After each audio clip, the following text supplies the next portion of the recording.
Oh, whose hair wants to look like my hairs? You know, Look at you trying to be white. Better with this. Uh-huh. With my greñas. Albino Mexicano. Oh, Mr. Gingers. Mr. Gingers. Mr. Hey, do you know how Gingers. Mexicans cut their pizzas? With Little Caesars. Oh, shit. That was pretty good. I didn't make that up. Somebody else did. Duh. Oh, fucking really? You think I'm not that smart? I can speak better are Spanish than you can't. You know what you should do? I'm Gizz Lazlo. I'm just Paul. And welcome to another episode. You're What is this? Fucking 29? welcome.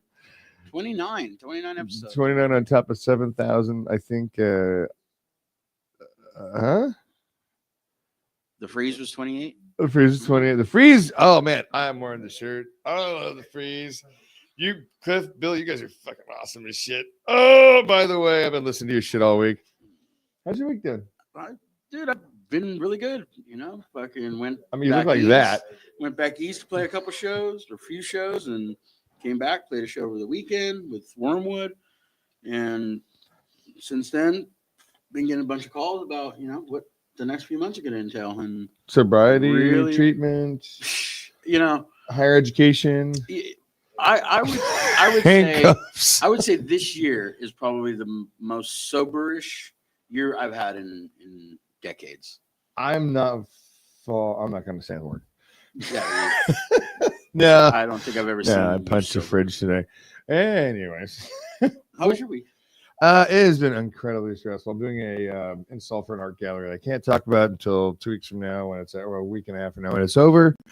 It has been highly stressful. A couple 20-hour days in a row. Fuck you, Texas. Wow, it's a long story. Yeah, whatever. Anyways, it's been stressful. I'm exhausted. I'm tired. And I'm doing my best to be funny because that's what makes me happy. And you do too, a little bit, or not really. I can punch you. You claimed to be scaring the shit out of me earlier, which it did not. No. I didn't say scared you. I said you were nervous because you're kind of a pansy. Watching you angry is like watching an episode of the Muppets. So it's not really like that's scary. Yeah. You are the Muppet. It's like fuck, I can never remember the name. The two old guys. Stadler and Waldorf. Yeah, it's like watching Waldorf and Stadler. Like watching you in a balcony. I need a bunny to throw at somebody. All right, who's our sponsors? What are we doing? All right. Well, first of all, you need to like, comment, share, and subscribe to our channel on Dude Podcast with an X. Or some fuck there. And we don't do this for the money. What? Wait, is there money? There is no money. That's right. That's $1 on my desk. We could cut it in half. We do have sponsors, which are our friends who support us and always talk about us. Our beautiful, wonderful and asshole that friends. Would be Headline Records in Hollywood. Hey, Jean-Luc. Transplants Brewing in Palmdale. Matt and Carlos. And Sarah. Uh-huh. MEOWZ, Veronica in Pasadena. RIOT Inc., Steve in Las Vegas. Licorice Pizza, which is Carrie here in our own backyard, pretty much. She's in my ball sack. The tattoo room in Simi Valley. Danielle's we were just talking about you earlier yes, about tattoos. We're getting tattoos. And Almost Famous Magazine. Scott. I think we might have a couple of new sponsors coming up, and we'll reveal those later. Cool.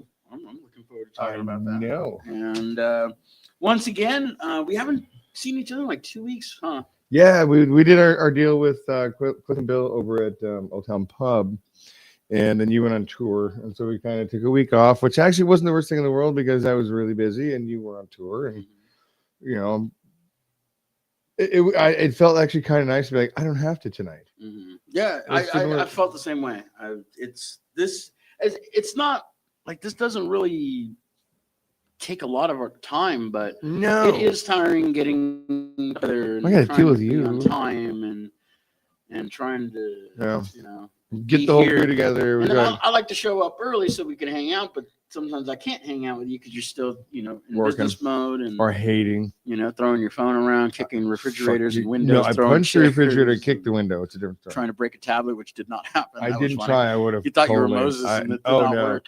Moses is a little bitch when it comes to tablets. I'll fuck those tablets all the shit. Commandments. Bam. But dude, okay. So also we have the mothership coming in. The Jewish population is committing a genocide.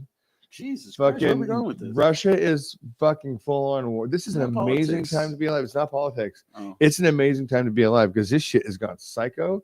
And all I'm saying is hold my beer. I'm going to the future. And that's where we are in the world. This is great.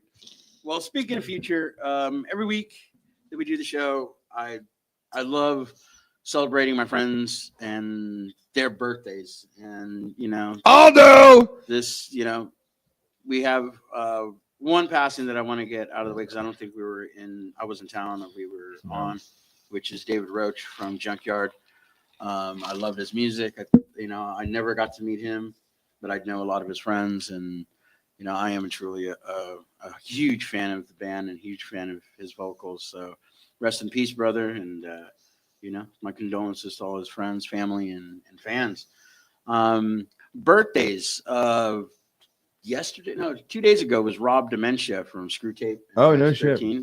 I think it's his 40th birthday. And so congratulations, really you're almost halfway there. Sean Foster from Bridge the Gap. Oh, his birthday's today, actually. Dude. Ed Tatar from DI and Punk Rock Karaoke. His birthday is today. Apri Sampson III from Franks and Deans and Bear Supply. Two really cool fucking band names, I gotta tell you. Jeremiah Commissar, which is one of my nephews, Bad Town Boy's nephew. He's from the band way back in Colorado. Pensacola Bob Peterson from Hollywood Hate and Blount. His birthday is this week.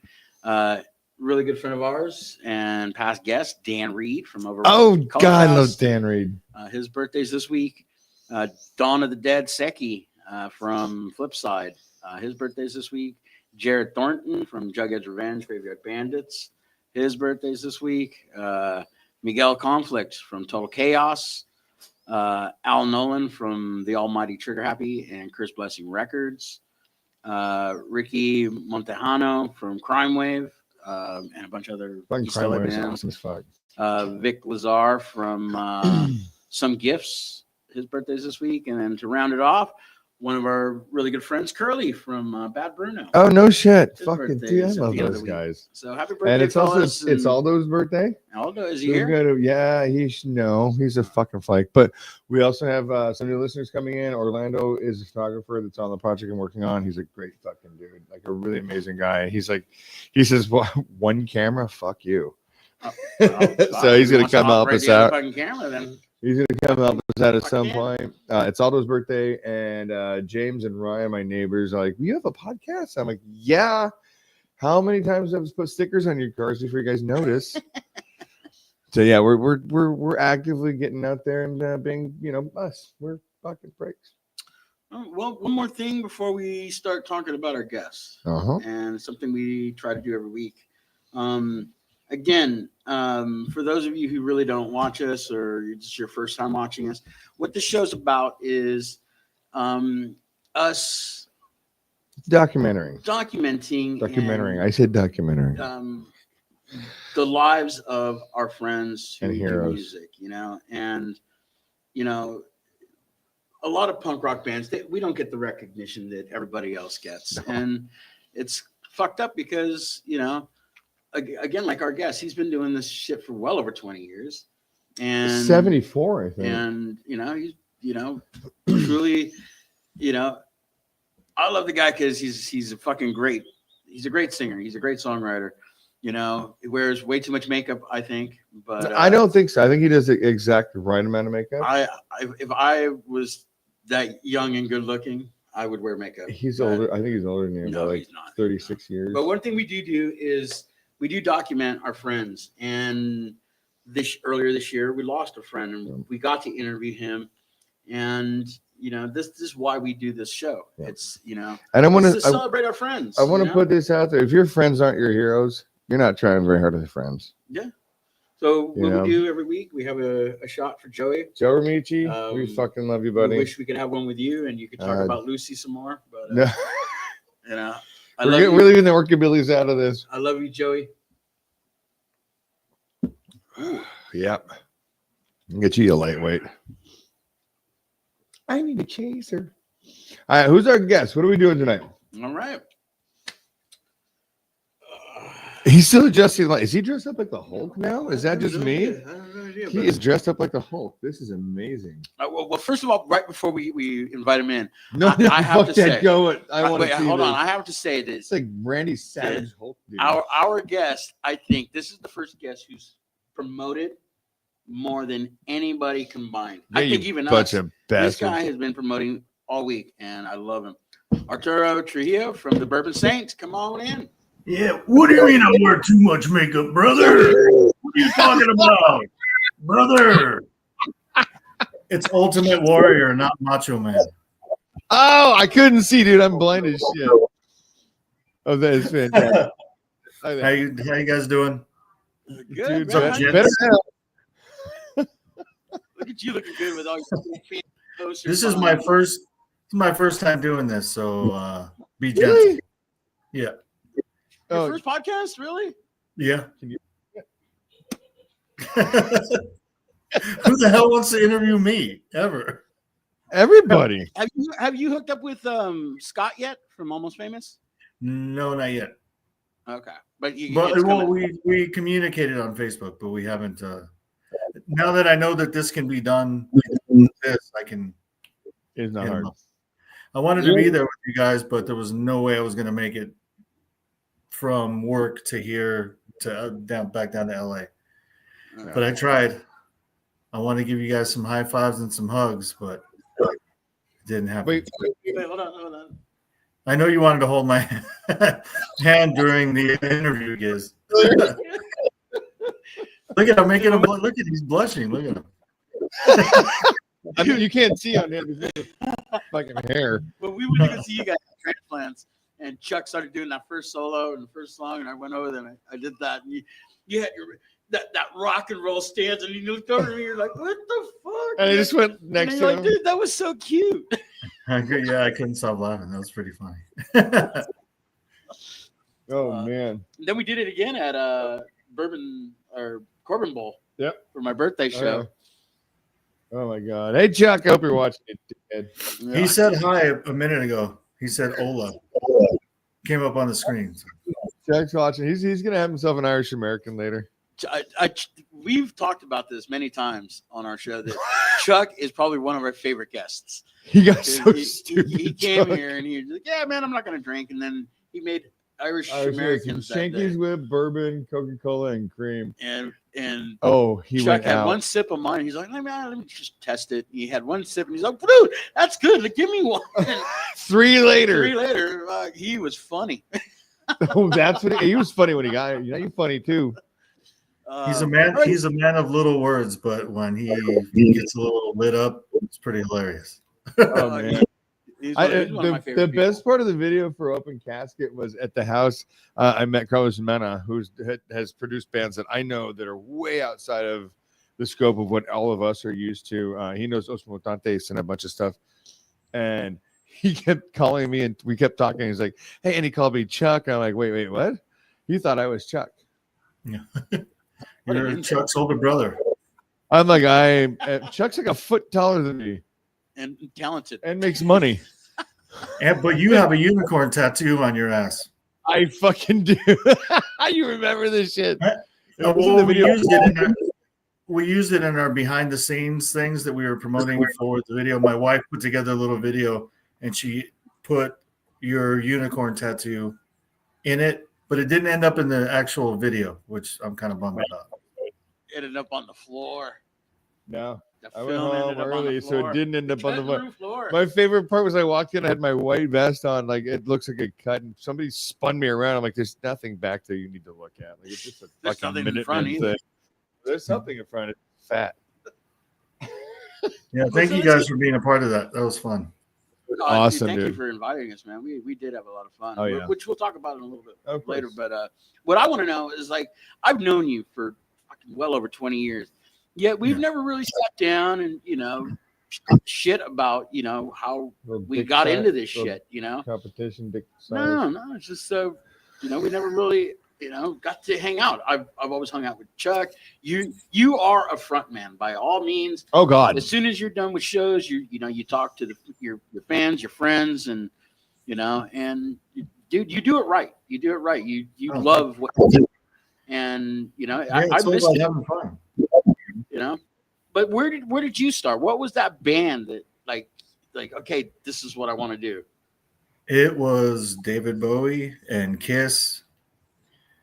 Pretty much those are and Elvis. Those were like my three favorites growing up. When I was 5, I got it. I had my sister gave me her Kiss Alive album, and that started me on my way to, I had an ex-brother-in-law who listened to a lot of cool music. And one day my nephew and I, who was in the Bourbon Saints, one of the versions, he brought home when we were 9 singles. One was Too Drunk to Fuck from Dead Kennedys, one was Our Lips Are Sealed from the Go-Go's, and one was the Cramps Googamuck. And he put them on for us, and that was after listening to Kiss and Elvis. And then I was just like, what the fuck is this? And changed my whole life.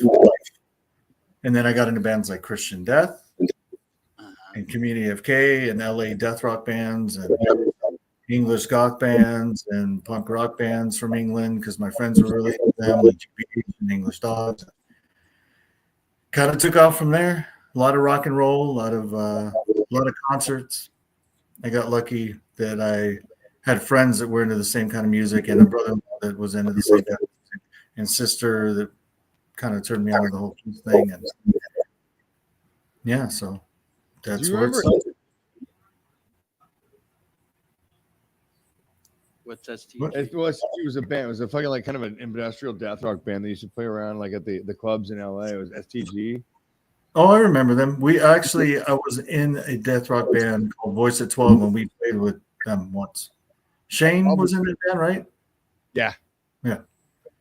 Yeah, I probably them. I remember them playing at the Cinematic, and we were BMX kids and skaters, and we used to frequent like the industrial clubs and the goth clubs because the fucking women are hot as fuck. So are the dudes. Oh, they are. Big names. Great husband. Yeah. That's one that Arturo has on me, man. You actually aged better than I did. Everybody aged better than you did. Maybe it's the short hair. No, you're fucking Latino heartthrob right here. Yeah. You missed your in soap opera. No, I'm blushing. No, yeah, I went to those same clubs. I went to the Crypt and Zombie Zoo and Scream and saw a lot of those bands that were a part of that. That was my whole thing. I had big hair like Robert Smith from The Cure and was in love with Yeah, and it started, that was my thing. I would go to, when I was in high school, I had an older friend who plays drums in the Clowns, my friend Zambo. He and I would go out, and we go out 3 nights a week, and I would go to school a total wreck because we were going to goth clubs 3 times a week. Who's your friend? Zambo. He plays drums in the Clowns. He was in Infamous Stiffs for a minute. Oh wow! Okay. Yeah. All right. And he was in a couple of goth bands as well. Who the fuck was it? I was. Yeah, you. Gizz used to have long black hair. Weird skirt. I was in a goth band back in 88. A band called Blue with 2 umlauts over the U's. 2 umlauts or 1 umlaut with the double. You double that? I don't know. Oh, you can't even do that. Oh shit! You're already. Oh, he's like, right. I'm sitting on the fan. It's hot in this apartment. You guys are making me hot. Yeah, we do that. Well, you're wearing a blanket and a long sleeve T-shirt. I know, right? I know. I don't have a blanket on. You mean the blanket that was behind me? I'd take it down. I'll take the shirt off. Dude, Long Beach is hot. Yeah, I know. I'm in East LA. This is not cool. Yeah, it's like that crappy, concrete jungle heat. No grass, no trees. A bunch of crazies in the alleys, and we're in East LA, and it's gotten a lot cooler here ever since ice moved in. Oh my god! The first boot has been thrown. You play drums. Why don't you have a snare and a cymbal there? He's not allowed to hit things while he's on this show. I'm my show. as a drummer. He is. He's been resigned. We forced him to resign. One thing I can say is I was a member of the Bourbon Saints for one show. One whole show, and he sucked there. Chuck said he was horrible. I had to. You guys called me and I had 6 hours to learn your set. Oh yeah, that's right. It was super quick that you had to learn. 10 songs this night. I think. Where was that? That was in the valley. In the valley somewhere. No, it was in LA. It was. I remember LA. It's still the valley, If it was going to be in the valley, I probably would have driven myself. But after rehearsal, Were you allowed? I threw all my drums into Chuck's truck, and No, I don't hung even out. remember. I kind of remember vaguely what it looked like, but not really. I don't think we'd ever played there before or since.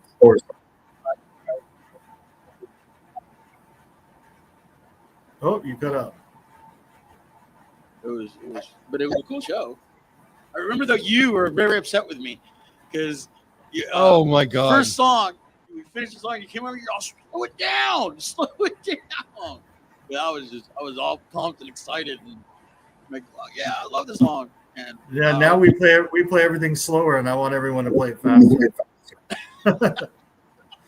There's some songs I'm like, man, that's so slow. I wish we could play it faster. But you get older, it's not as easy. yeah, Out of breath after a couple songs, and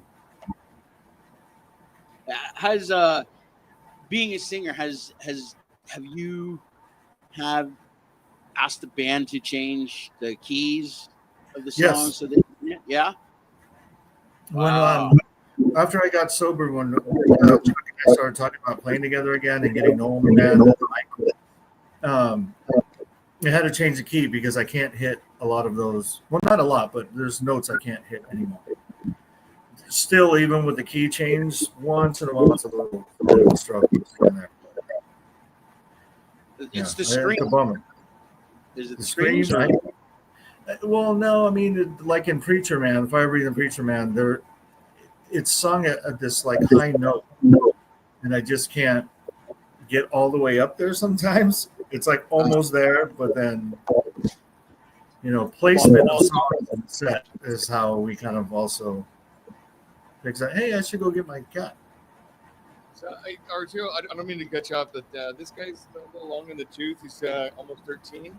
This is D-Boone. Come here. He's so buddy. Buddy. Make sure we get as much documentation as we can. And it's both on great on mix. It's my favorite thing in the world. Just like Are you feeding that dog gummies? No, there's actually no treats in there. He's gonna fucking kill me. Sausages? Oh, go get him a chicken strip. What Go a get a chicken strip. dick Oh, I did not do that. It's coming right now. Anyways, he's we're getting to that point, and I want to make sure that he is the sweetest guy in the world. Come here and say hi to Stupid. I mean, Nobody Gizz. said hi. He's I said already Gizz. said hi. Look at this. Look at it. It's coming. I got a chicken strip for him. So this is also about documenting stuff and the things that we love. I love your music. I love what you guys do. Well, thank you. Boone said the same thing. He wanted to be at the video, but we heard you had a different dog, and he's not always sure about other dogs. Yeah, Chuck's dog. I thought the dog's name was Willie Nelson. I guess that's the other dog. So I've been telling everyone that the dog in the video's name is Willie Nelson, but it's not. It's Baby Puppy Girl or something. Chuck can tell you. It's Chuck. He'll tell you the dog's name. Hey, Chuck, call in, dude. Oh, he said he was going to call in. Who did? Okay. How did he, All right, that's He'll send a comment. he said he was going to. Hola. So- Did he spell it wrong? Yeah, he did. No, he's going. Pretty good for a white guy. Pretty fly for a white guy. So what year did you hook up with? Because you and Chuck are. Oh shit! There's Chuck. Hold on a second. Yeah, you and Chuck are the original members, right? Sorry? You and Chuck are the original founders.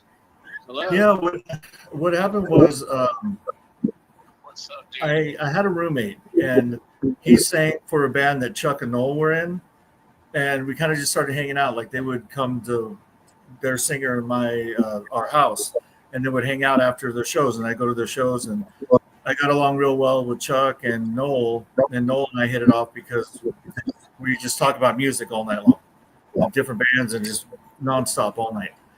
And Chuck wanted to do something different, more rock and roll than the kind of melodic punk he was doing. And then I didn't have a band at the time, so we decided to start a band, and that's how it began. It was with Chuck, Noel, and myself. All right. And then you play guitar too a little bit? Did I put my car through a what? Yeah, did you take your car to the car wash today? Do you play guitar a little bit? I can't hear anything. I couldn't make the headphones work. Sorry. So you That's play Chuck's fault. guitar? That's Chuck's fault. The Chuck's I do, but only when I'm like at home, or not even lately at home, but like when I was writing and stuff, like now and again. And with my other bands, I did play guitar and sing, but not this one at all. No. You don't need to. You got all the coverage you need. And Nick is a fucking amazing musician. With Chuck and Mike, it's like I don't need to go in there and screw it all up. No, the whole band is phenomenal. I mean, you guys are all like super talented. It's a lot of fun to watch because you're super tight and there's no misses there. You know, where'd you go to high school? Wisconsin? Where did I what? Go to high school, or like where'd you go to school when you're growing up? Hold on.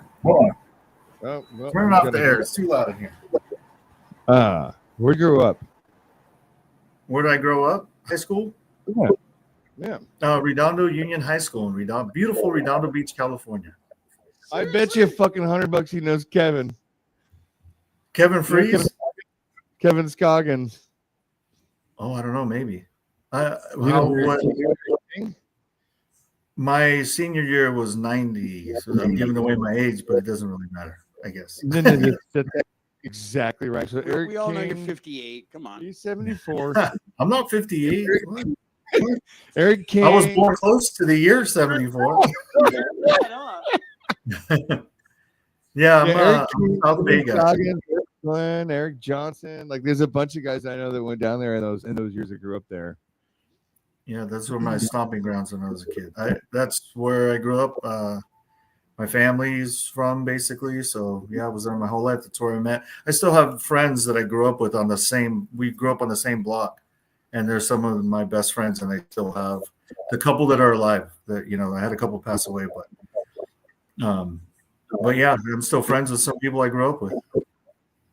Right on. Yeah, I don't have my phone on me, or I text Eric, Kevin. I bet you guys probably ran across each other. He grew up in Redondo as well. Same age, like us, except for Gizz. He's 89 years old. 102, motherfucker. He's got one ball. First ball in 52. So you pop into, like you said, the Cramps and some Christian Death and some stuff like that. Like, where do you travel from that musically? Like, where do you find an influence and pick it up and get your style beyond that? Well, I mean, there's, we wanted something when we started the Bourbon Saints. It was along the lines of like a Kiss, Motley Crue mixed with like a punk rock. And there's bands that we like the Super Suckers, and Zeke, and the Bronx, and the Dragons, and the Murder City Devils. Those bands kind of, the influence of all those bands kind of made up what we sound like for the most part. So did you start collecting vinyl young, or music? Like, where did, what was your music collection like? Were we just listening to the radio and doing what we all did, which was tape over somebody else's little tab on the cassette? I used to. It's funny because I came across in my storage a couple of cassettes that I did that to, and I drew on the cassettes. And there's like Joy Division and the Fall and Community of K and Christian Death, and there's like Susie and the Cure and Soft Cell and stuff like that, and then GBH and Rudimentary Peni. And those I did that with the cassettes. And I remember listening to Rodney on the Block, and the Ramones were on there, and it's when Too Tough to Die came out.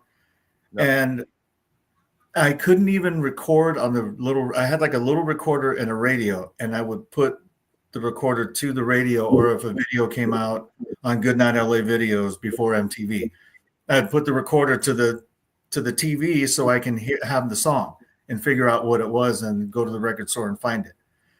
So that's how I got turned on to a lot of bands, was like by Rodney, or like videos late at night. And I'd be like, oh, that's cool, and record it. And then the video would say who it was. And then I'd go to Tower Records or Licorice Pizza. And then I'd pick up the vinyl if I could. I had a ton of vinyl. I had like 600 albums and a ton of 7 inches, and I lost all in storage that I couldn't at the time could not afford to keep up with. And I went back and got a couple of things out. When I went back to get my guitar, my amp, and my vinyl, they had locked it all the way up, and I could not. It was already out of control. What I own. Dude, So I remember that's my life's biggest regret is losing all of that. I remember stuff. my birthday, like all my friends came over for like a little gathering party thing, and they all brought me tapes. I'm like, you guys all stole these from Warehouse. Like Warehouse Records was so easy to steal from back then. I worked at Warehouse Records, and I was in charge at one point of pricing all the used CDs.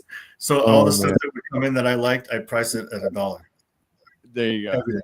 And then I put it aside, and then I'd walk out of there with $50. I'd have 50 CDs. And Nice. That's the information we want to hear because we're going to prosecute later. they're not even around anymore. So yeah. To me, one of the perks of like working at Flipside was every week I would go down and there'd be like 20, 50, 60, 80 CDs. Like, here, you got to review these, you know? And everybody knew I hated ska. So You bitch. there'd always be like 1 or 2 ska CDs in there. And fucking I would always, let me see your reviews. Hey, you didn't review that one. And I was like, yeah, here it is. It's still wrapped. I'm not going to do it. I didn't know you did that. You reviewed bands for Flipside? Yeah, yeah. Oh, That's cool. Just only the things that were related to ABBA. And yeah, I You know wrote what? for Dancing I Queen love is the jam. When that comes on, I do not turn it off. I love ABBA. There's like 4 documentaries. I watched them all. I love ABBA. They were There's so one punk rock. there's one I keep wanting with my wife. I keep asking her, can we watch it? It's on Netflix. I don't know if it's brand new. But yeah. oh god, Is it good? Is it? Oh, But it's not as good as the Bee Gees one. The Bee Gees one on HBO is one of the best documentaries I've ever seen. I will watch that later. I haven't seen that one. But no, the ABBA ones are so like they were like, hey, you're not like the Clash or the Sex Pistols. Like, fuck you, no, we're not. And they did their own. I fucking love it, man. I love every bit of music across the board. Like there's some things I don't really like. I actually really like Erasure. People are like, what? I'm like, yeah, that's actually a really fun band to listen to. Yeah, I mean, I'm huge on 80s music too, like new wave stuff, or is like I've never stopped listening to it. I've never stopped listening to Boingo Boingo or, Modern English or any, bands that were played on K-Rock back then. I still listen to all that stuff. New wave's like my favorite. Dude, absolutely. And like I know a couple of guys in Boingo, and they're phenomenal musicians. They're really sweet human beings, and they spend a lot of money on smaller bands, which leads to a question: who do you hear now these days that's something new that you would like? If you could promote, but just something you think is really like kind of impressive and cool. Do they have to be like not known? It doesn't Or can matter. they be a new band? Anybody, new bands. It's something nobody's ever heard of before. Oh, geez. Like Bridge. That nobody's ever heard of? But no, I mean, it could be anything new at all. Like whatever's just coming out right now. Like what are you impressed with? Well, what really got me and my wife as well ended up being our favorite band is Idols. Yeah. A few years back, my friend Mike told me, he's like, you got to hear this band.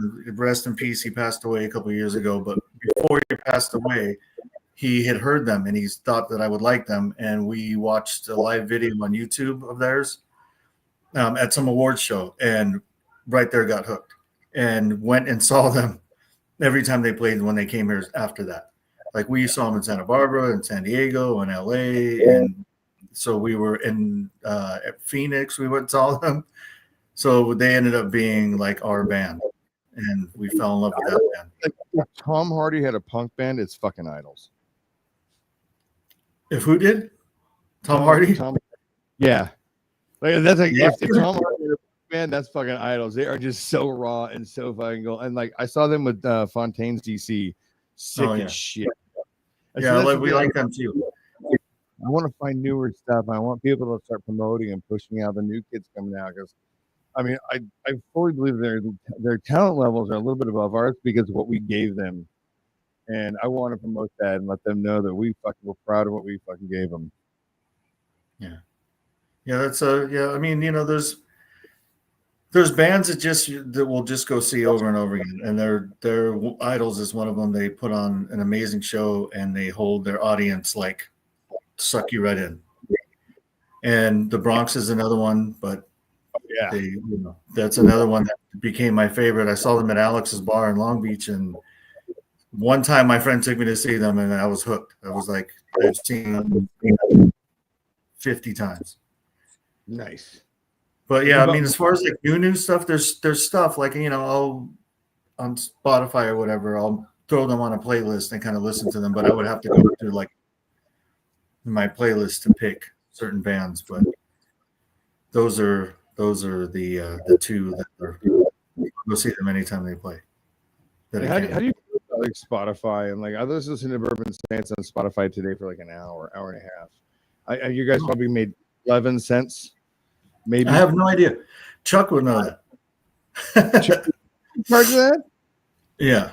Chuck's in charge of the DistroKid stuff. I don't know. I know they don't pay you anything, but it's just easier to listen to things through that avenue, through them. So that's why we don't pull our stuff down. I know a lot of bands started pulling their stuff down off of Spotify, but I get kind of bummed when bands I want to listen to are not on there. It's just easier for me to access them through. I don't know. For me, when I go listen to bands, I just go to YouTube, because I can just hear the song I want, and then it kind of gives me like, oh well, maybe you want to listen to that song, and then it's that rabbit hole, right? And like he and I, we'll sit here and hours. We'll start off with a band, and then it's like you start with the roots, and then you start going up, the trunk, and all of a sudden you're in the branches, and what we've discovered is like the Nils from Canada.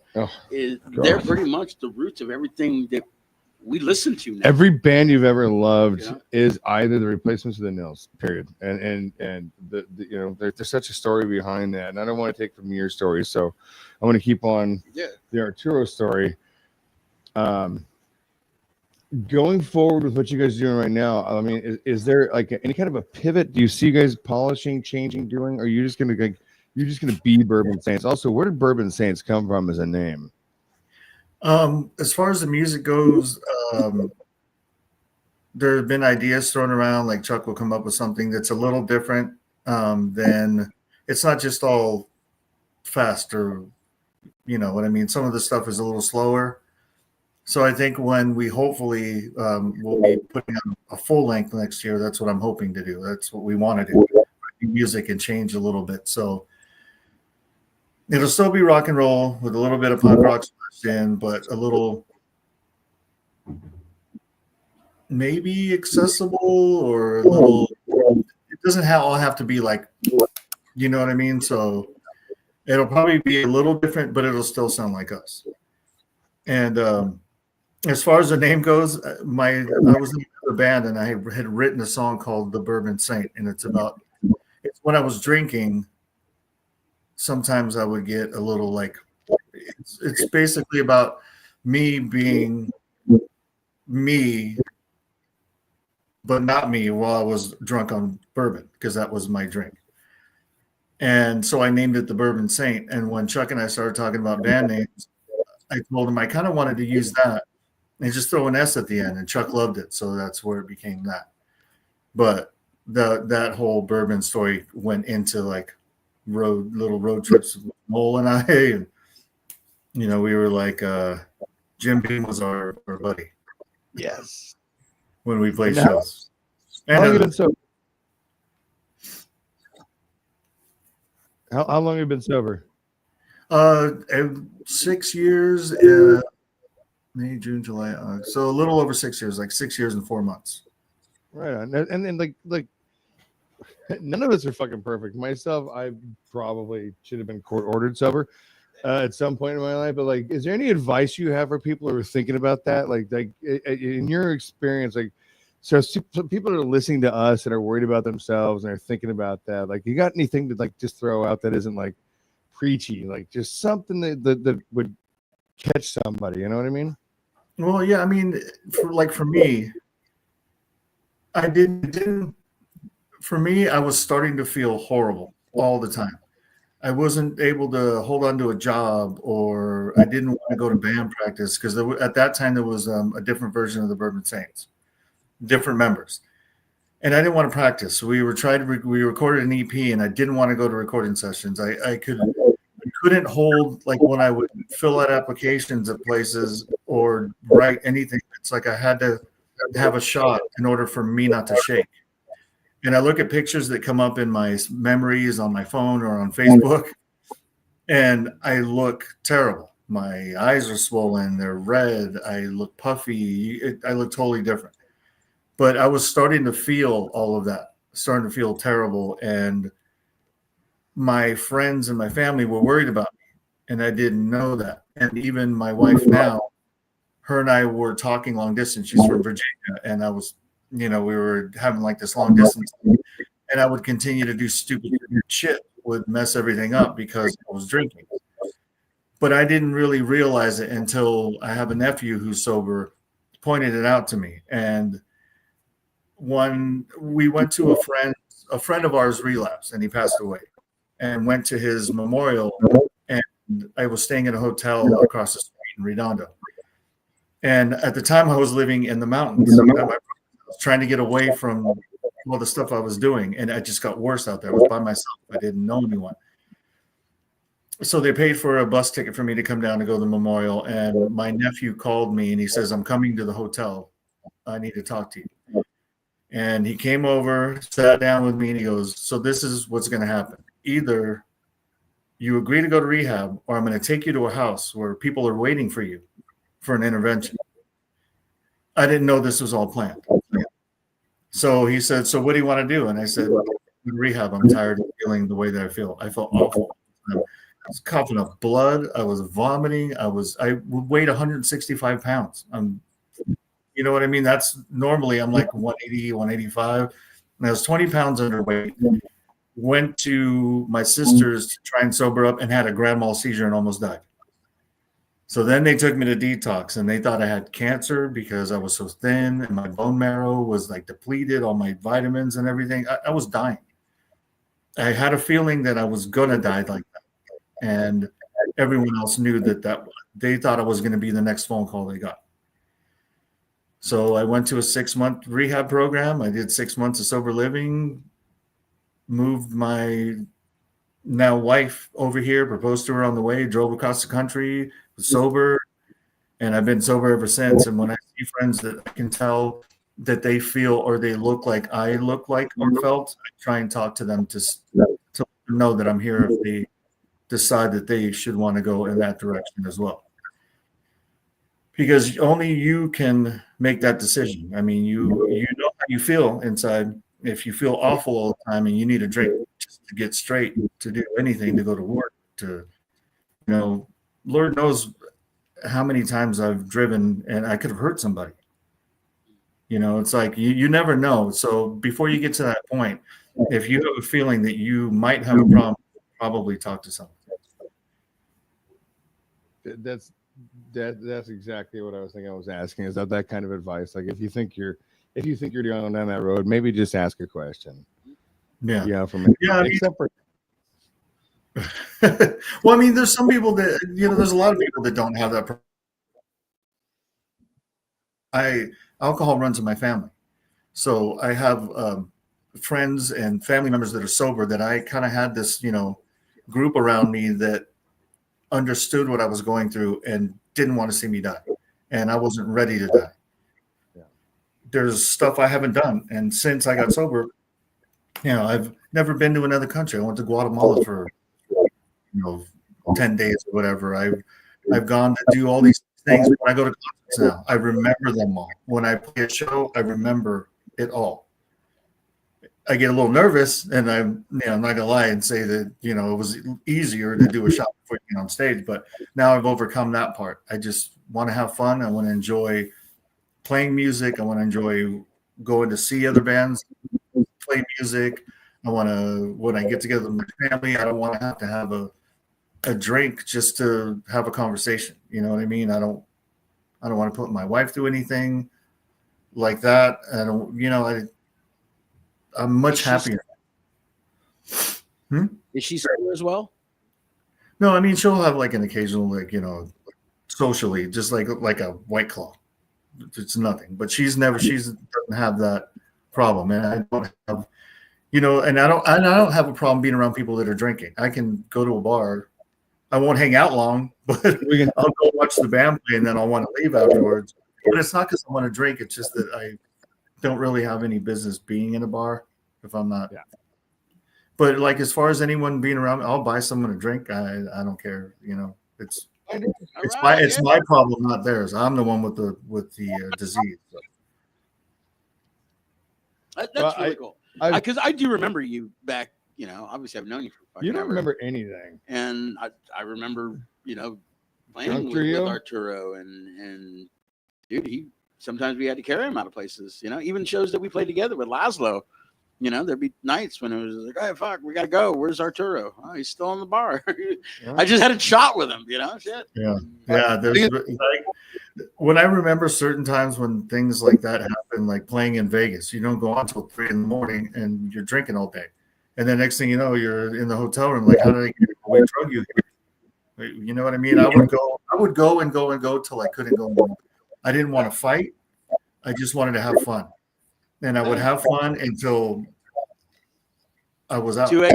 last call. I mean, Lazlo and Saints. We played a lot of shows there, and you and I would close out bars. You know, it's just like, all right. And then you guys took a hiatus, and then when you guys came back, that's when I, you know, realized that, you know, you were sober, and I was like, oh, fuck, that's going to be tough, but you know, you still hold your own, you know, and you know. In all honesty, I think when your performances have gotten better because you're not just falling over yourself or, you know, just like not there. Like it's easy to go on stage when you're drunk, but are you really doing your job?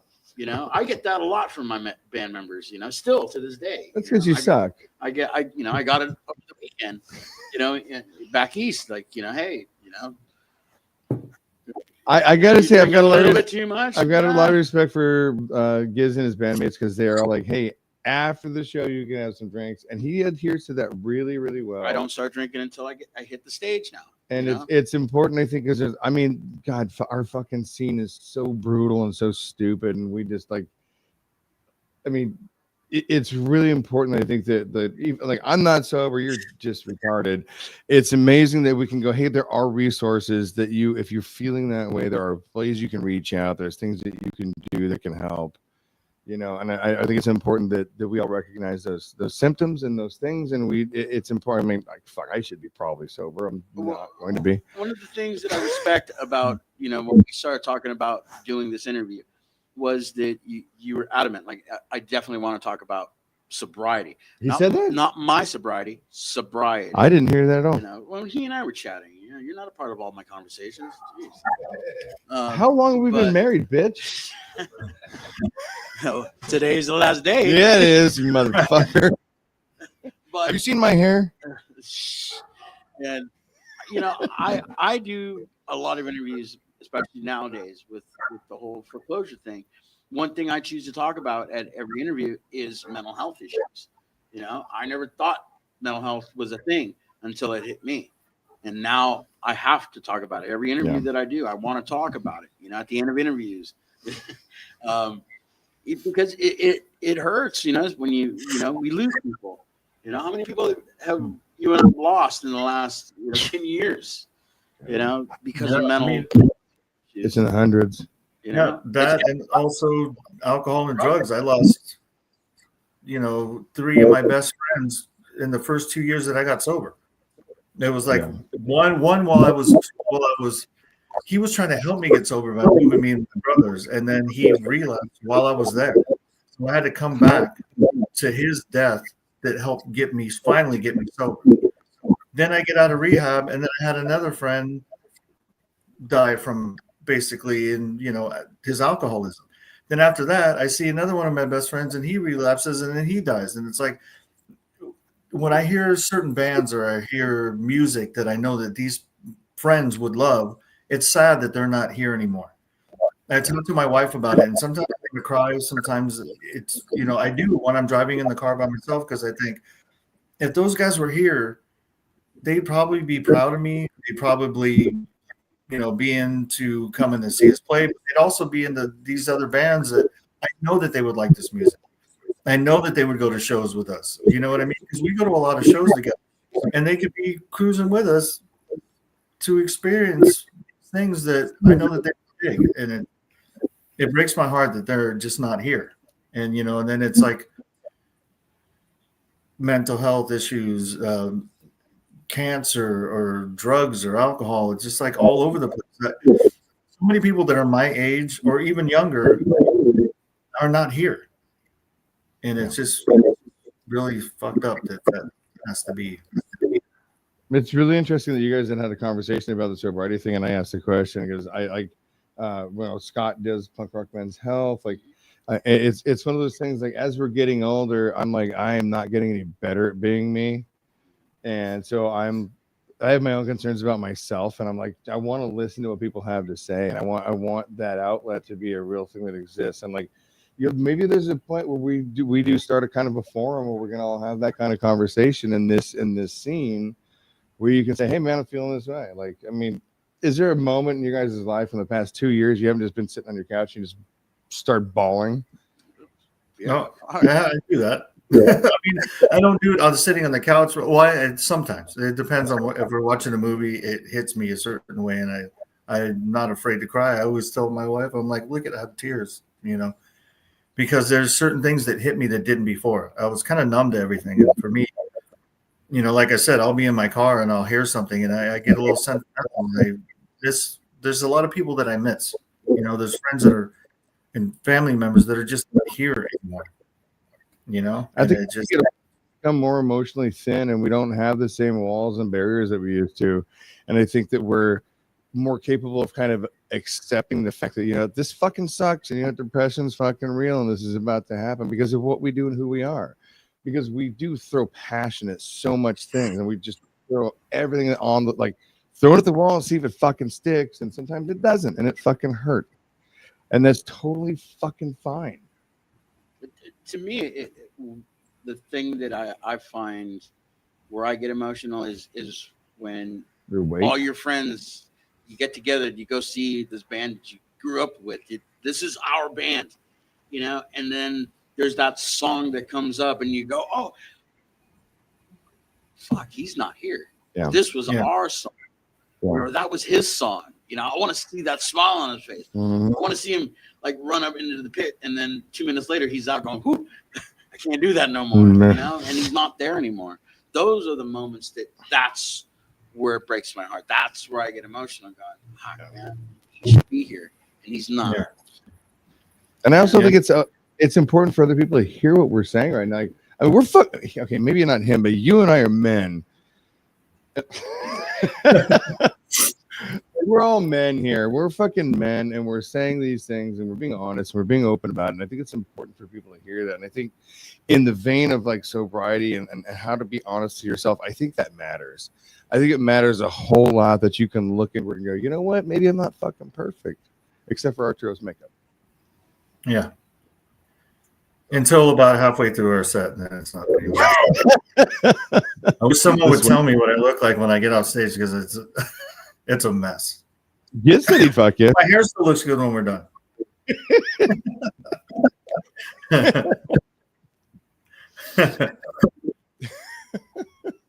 So you mentioned Licorice Pizza earlier. I don't know if you know this, but their record press is in the back of my shop. Oh, really? Uh-huh. That's one of the things that I was kind of looking forward to seeing you here today, so we could show you, and and then when I got the text that you weren't going to make it, I was like, he'll make it someday. And then I found out you're You what? I found out you're a chef. Oh yeah, that's what I do for a living. I'm not that great. Everyone's like, "What's your specialty?" I don't have one. I just do what they tell me to do. All right. Well, so But I cook for a living. I can I'm boil starting an a- egg, motherfucker. there you go. I'm starting a fucking. Well, I have started. I've got 4 episodes I got to edit.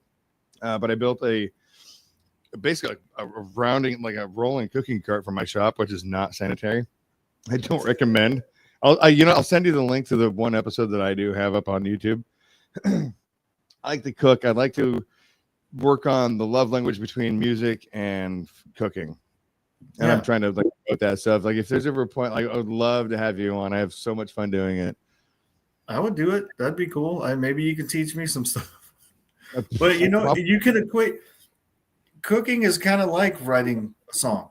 You're taking different elements and you're putting it together, and the end result is this plate of food that's delicious.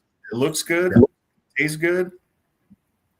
That's the same thing with music. You take all these things, you put it together.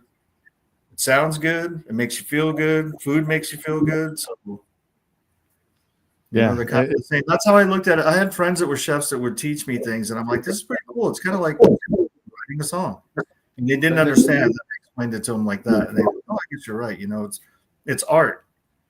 Certain kinds of food, making certain dishes, it's like art, just like music is, or painting, or it's painting with food. Did you go to school? No, I had a shitty office job, and I had a friend that worked on a gourmet food truck when that business was like 10 whatever years ago, 12 years ago. Like they had shows on the Food Network, food trucks and stuff.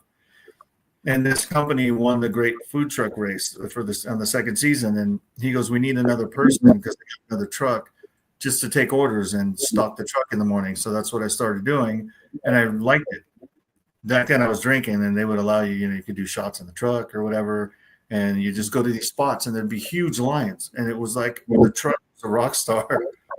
It was like always busy. There was always like TV cameras around, like news cameras and all this stuff. So that's how I got into it. And I worked, then I would start picking up shifts on other trucks.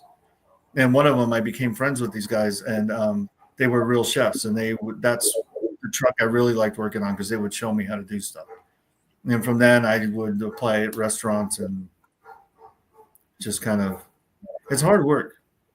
Dude, miserable every day. Unforgiving. And like, I love cooking. I don't want to work in a restaurant. What you do? I don't even work at a restaurant. I work at Google, and they have like 2,000 employees, and you have to serve them breakfast and lunch. And it is, you get there in the morning, and it is nonstop until you get off. And when I leave, I'm kind of like brain dead, sitting in traffic on my way home, not even really, brain is like. No, listening to sad songs. Oh God! Just Lucero unplugged. You know what? It is so loud in there. Sometimes I don't listen to anything. I just sit in traffic and quiet. I would too. So what you just said too, also based on art, like behind you, there's a lot of art on your walls. Who are your favorite artists? Like, what do you got going on back there? What do we got? Well, that's Frida right behind me. Frida Kahlo, and there's David Bowie and Nick Cave, and we got some new stuff that we're gonna put up, but we have just like, what was that? Are those little cards right up? He doesn't speak Spanish. Yeah, it's one of the first gifts that my wife gave me. She sent it to me, and it's they're like loteria cards, and in the middle is a mirror. So we have that. We have some flowers I gave her, and our ticket subs from when we got engaged at Graceland. We got a cool poster over there. It's Zeke and Nashville Pussy and the Bourbon Saints at the whiskey, but you can't see that. It's in the corner. We've got the Addams Family Barbie dolls. That's fucking awesome. I know I've barely met your wife. We've nodded a few times. She seems like a fucking. I would love to get to know her better. She seems like an awesome human being. And before you guys were getting married, when I just met you, you were the happiest motherfucker I've seen in a long time. She is. I chased her, and I basically stalked her. And sometimes I go, just think about how you probably didn't think you'd be sitting here right next to me, married to me on the couch, watching movies or documentaries with me. She just laughs at it because I kept telling her from the beginning that we were going to get married one day, and it happened. That's awesome, Did dude. you You guys swipe, just did you swipe her ankle? Yeah, but it basically didn't do it physically, but it was like clubbing her over the head and dragging her across the country. oh, well, you know why? You know why cavemen drag women by the hair, right? Because if they drag them by the ankles, they'd fill up with mud. But I did it lovingly by holding her hand. No, she's my best friend, so she makes me very happy. I would love to have like at least she's always just been like this much further than I'm like, hey, hi, okay. She seems awesome as fuck. Yeah, she's the greatest. And you know what? She even turns me on to music, like certain bands that I never heard of before. So she's a huge music fan as well, and that's part of the reason why we vibe so well together. We have a lot of things in common and taste in music and movies and things that make us laugh or that entertain us. We're like two different people. When we're here by ourselves, our sense of humor is the same. So I know exactly. That has to be important. Yeah. You know, he and I, we have to be laughing. You know, in my I life, can't be in the same room with him for more than 10 minutes or we have weird sex. He's always on. You guys are like a married couple, like an old, like you guys met in the 40s and you're still together after like 60 years. And you're just like, you guys, if you guys were married and you had a house together, you would be sleeping in two separate beds, like Lucy and Ricky style, like two separate beds, or even better yet, you guys would have your own bedroom. Yeah, so absolutely. You guys would have dinner at like 4 or 5 o'clock, and then you guys would go to your separate bedrooms. Oh yeah, Gizz would be having a cigar. You'd probably be drinking your brandy, Paul. He's a fucking cigarette. Smells like 82 in here. So we're getting down to the other time. If we want Bourbon Saints merch, I want to buy a vinyl record or anything. Where do we go? What do we do? What's coming up? We don't. That's also next up is getting a website so you in the merch store, which I'm slowly working on, looking into. I never really done that before. We just sell stuff at shows. We don't have any vinyl, so if anyone out there wants to put out our album and our singles and our any future recordings, vinyl, that's what we want to do. We might be working with someone that's going to help us do that, but right now we don't. It's right here. Yeah, we got it's literally right here. Gary's doing a thing, and we'll talk to you off air about that. But we're doing a thing. Also, we have a heat press in the shop, so if you guys need merch, we can help you out. So, awesome. I would love. That's one of the things I like to promote above all is if you're gonna go to a fucking show like this, you're gonna see these bands. Bring fucking cash money and buy the fucking shit. These guys, nobody that is working out as a musician, especially at our age, is doing this because we're getting paid millions of dollars. It is literally a love of it's passion. We're all putting ourselves out there, and I want everybody that does listen to understand that like this is not cheap. And I mean, I feel the same way. When we go to shows, I try and buy something like t-shirts mainly. I have like 200 t-shirts or 100 or whatever, and some I haven't even worn yet. So I just try to support people by buying a shirt. You know, if I like the band, I'll tell people about it. If I like a band, I'll try and do shows with them. There's I wish there was more of a community of bands that do that. There was at one time. Like we would get a show, and if the club would let me put bands on, I'd ask a band that I liked to do it. But it doesn't always work the same way, the other way. You haven't had much luck lately with other bands that we kind of helped going, hey, why don't we do some shows together again? So I wish that things were a little more like a bigger community, because this city, this Los Angeles, needs to be like it was when we started in 2005. There were bands that we would, our old bass player Ron, like we would go out with bands and we'd be like, hey, let's do some shows together. And there were bands that you can easily book a show and the place would be packed. And it doesn't seem to be, I mean, it's kind of a little more spread out, or there's like little sections of bands that do that. But I mean, well, I like us, you know, we've been playing shows together for, 2,000 years. Yeah, and we were always getting each other shows. Like, hey, you got us a show, we get you a show. You got us a show, we get you a show. And nowadays, it's like you get a band a show, and they're on your ass. They're begging. They're they're crying. Here, come on, get us on the show. Get us on the show. Get us on the show. And dude, we'll get you back. We'll get you back. And I did with Foreclosure. Not a single band that I've gotten a show for has returned the favor yet. Well, like Rick and Skunk from Informal Society over at First Street Billiards, they do a lot of booking there. I think that community could actually flourish. I think there's a way to make that happen. I wish I had the time to. I mean, I had made friends with a band in San Diego called the Fought Wolves, and I put them on a few shows, and we're actually going to play with them in San Diego November 8th. At the Black Cat Bar. So they love us, and I love playing shows with them because I love them, and they're all cool guys. So I'm trying to make that go back and forth. It'd be cool if it was, here as well. I mean, I try, like, if we get a show, I try and see if I can add anyone to it. We'll have to do another one with Foreclosure too.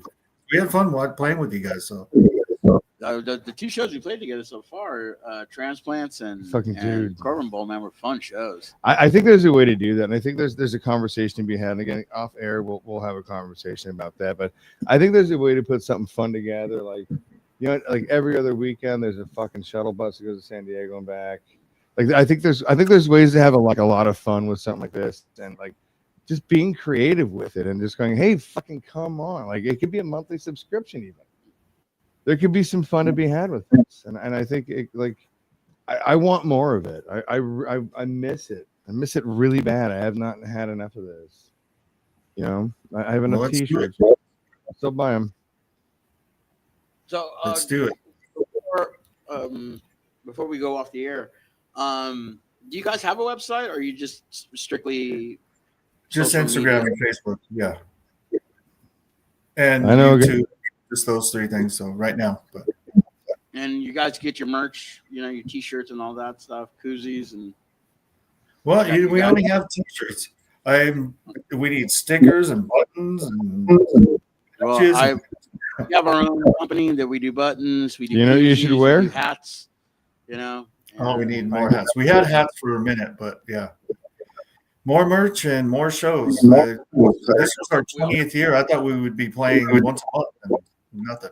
It's been kind of a weird time this year.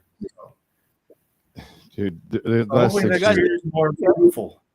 Nathan did a great video for you guys. I look so good in that. We got to talk about that. Yeah, we have a video for our single Open Casket. It's on our YouTube channel, which is at the Bourbon Saints Official. The song is called Open Casket. It was done by our friend Nathan Karma Cox, who's worked with Marilyn Manson, the Deftones, Queens of Stone Age, Eagles of Death Metal, tons of bands. He's done big budget, huge budget videos, and he did ours for almost free. That's it. Nope. And he's been friends with Chuck since I guess they grew up together. So he liked our band, and he's like, I want to do a video, and he did it. My wife's in it. You guys are in it. Some of the club members from Chuck's biker club are in it. Crazy. And yeah, it's a good time. It's fun. It's like to me, it represents Los Angeles in a fun, group, like a group of people having a good time and a band that is having a good time. And I forgot to mention also, we haven't mentioned our bass player, Nick, who's fairly new. He's been in the band. Yeah, he was in a band called Lady Sinatra that we used to do shows with, like Viper Room and other places, and I love them. When we were looking for a bass player, he hit me up on Facebook. He goes, I'm available.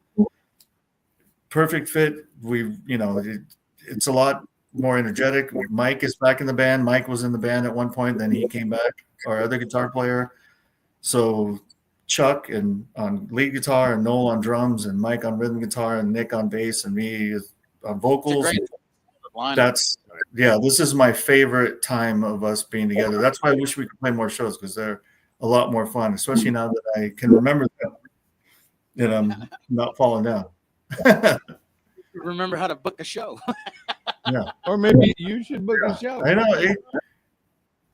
It seemed easier before. It seems a lot harder to book shows and find venues where you can just put shows together that people will go to. But Well, it's getting harder. We're getting older, and we're not getting any richer. But in the meantime, I want people to make sure they buy your fucking merch. I want them to go see your shows. We're gonna help put together some shows. I think we're gonna be putting merch together, and we're gonna do. You know what you should show? Show. No, Yeah, you show know, your tattoo. Show your tattoo. Is that what you're gonna show? Which one? The Joey one? His unicorn tattoo. oh, everybody's seen that. That's all over the world. Gizz is next. There's no alcohol. Oh, there is. That makes me want to see it. He licked it. Ugh. You did. Oh, I'd like to see that. Lick his tattoo. What's that? Lick his said lick- tattoo. No.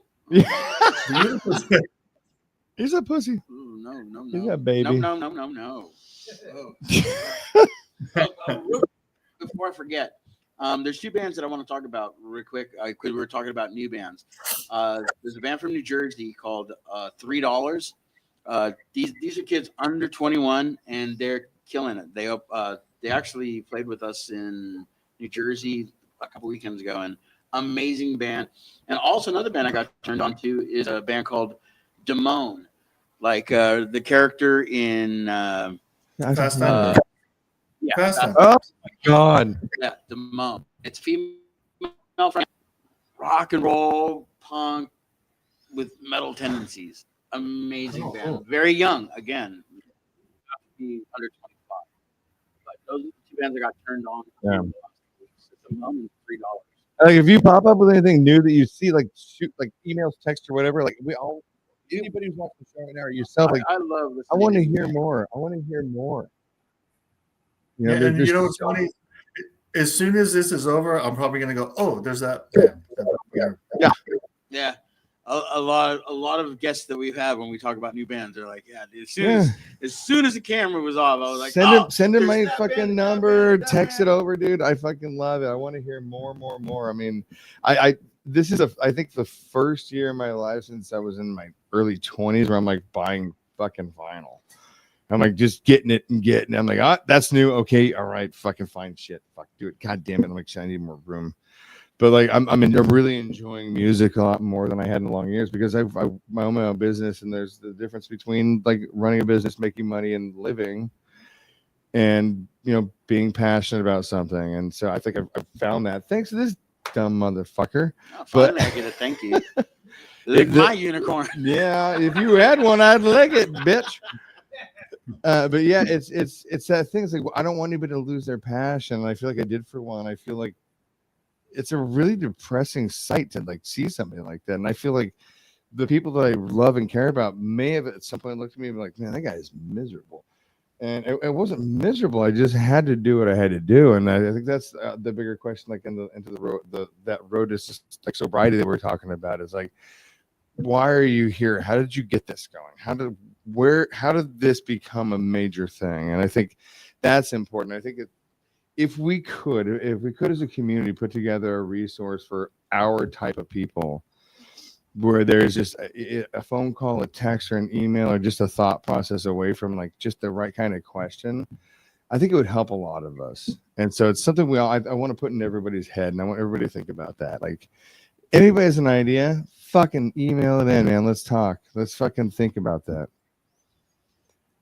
Yeah, it's a good idea. That's how you get things done. I mean, it's not going to be just sitting around waiting for it.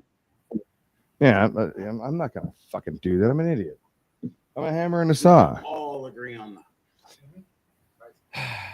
I'm going to trim your beard while you're asleep. But all right, Arturo, I just want to thank you for being on our show. Yeah, dude. I have nothing but love for you, man, and I love the fact that you guys are back. You guys are playing again. You guys are, fucking filming awesome fucking videos, man. It's funny because it's like, and I appreciate that. Thank you very much. I have a love for you guys too, and I thank you for having me on here. I wish I was there. I do too. But it's like starting over again as a band because we were gone for a little bit. This actual version, the original version being three, and then Mike was kind of an original guy, and then with Nick in the band, like it's only been a couple years like this. but it's like starting over again. Even like I said, getting shows as far as doing this. But then when Nathan hit us with that video, that thing came out. I was just like, this is one of the coolest things ever because it looks like it could be on MTV. Yeah. If MTV still played videos and played cool videos. But it's so well done that I'm still excited. Whenever I see it, I'm just like, man, this thing's so cool. Yeah. So go check it out, everyone. It is. At the Bourbon check Saints out on YouTube. We'll put a link in the description. Yeah. For you guys. And Gizz TV is up next. No, it's not. Anyways, dude, thanks for being on. Arturo, you and I have met briefly and stuff, but I really think you're a quality human being, and I fucking love you, and I want to fucking make sure Thank you. Love you guys. Mountain of respect for you. You guys are awesome. Thanks. I really appreciate it. Thank you very much. That's I'm gonna go to bed with a warm feeling in my heart tonight. Thank you guys very much. I appreciate you having me on here and letting me ramble about whatever I rambled. Probably was, a bit confusing. Sometimes when I get these thoughts in my head, it's like when they come out, it's If you get hit by lightning tonight, this is just a warm up for Scott and Almost Famous magazine. Oh God, because that's going to be a trip. That guy, he's a professional journalist. He's been planning my interview, I think, or he hates me. Whatever. Both. Yeah. But you'll have fun with him, man. He'll take care of you, and again, anything I can help you with, or we can help you with, dude, we're always anytime. So, and let's hit the road together, man. Fuck LA. I want to fucking play. I'll tour manage that shit. You guys are gonna be all weirded out. San Diego. No, fuck, dude. Let's do it. All Bisbee. right, let's see. I can't see any of this. I'm old. I need readers. Over it. I can't read it. Great show. I don't know who this. Hey Chuck, why does your thing still say Dope 45? That was the band you were in before the Bourbon Saints. We're not talking about Chuck. We're talking about Arturo. No, Chuck's thing just came up on the screen, so that's why. Did you guys have me back on the show? Fuck yeah, we will, Chuck. I'm gonna get you hammered, bro. Hell yeah. Anyways, Arturo, it's been an absolute pleasure. We're gonna put you in the green for a minute. We're gonna sign off. We'll come back to you, okay? Thanks, guys. Thanks to whoever's watching, and thank you guys very much. Check out the Bourbon Saints. Buy merch. Buy merch. If we have it, you guys got to get us hooked up with that. We're gonna make it. Yeah, we're doing it. All right. Thongs. Bourbon Sales. Wow, another great interview. Have we ever had a bad one? No. Well. Yeah. That time I interviewed you. Those are the fucking worst interviews. We didn't even talk about that. About that. Oh my god. Whoa, nobody forgot about anything. Oh, look, I'm getting vascular again. That was a pretty big word for you. Why would anyone say that? I'm getting pretty vascular. Spell it. Vascular? Pussy.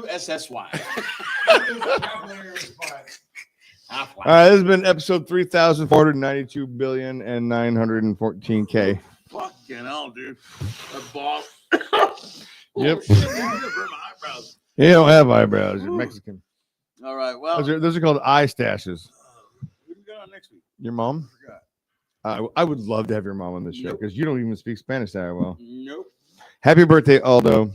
Again, I hope that fucking my neighbors are watching. All of them. I hope Orlando's watching. Orlando, I fucking think you're the shit, dude. All right. So next week we have Jammin Trevorrow. Sure, He's the singer for a band called TA80 out of Arizona. I want to say Tucson, but I may be TA. Well, okay, we're gonna look. But he's like your twin brother. Nobody. Oh yeah. Okay. Oh wait. Are you? Is he coming here? Or we have to go. Okay. No, we have to go to Arizona. All right, let's go to Arizona. Everyone wants to go to Arizona and get into a fight. Everybody in the smart car. If I'm smart, the dumb car. We're in a minivan with Nerf. If I have a twin brother in Arizona, we can go and do an interview and there's a fight. I'm fucking down. It was weird that when we played with them in Bisbee, Arizona. I just said that. Everybody in the band. I swear I was like, oh, dude, that guy reminds me of Paul. That guy reminds me of Todd. That guy reminds me of Chuck. and dude.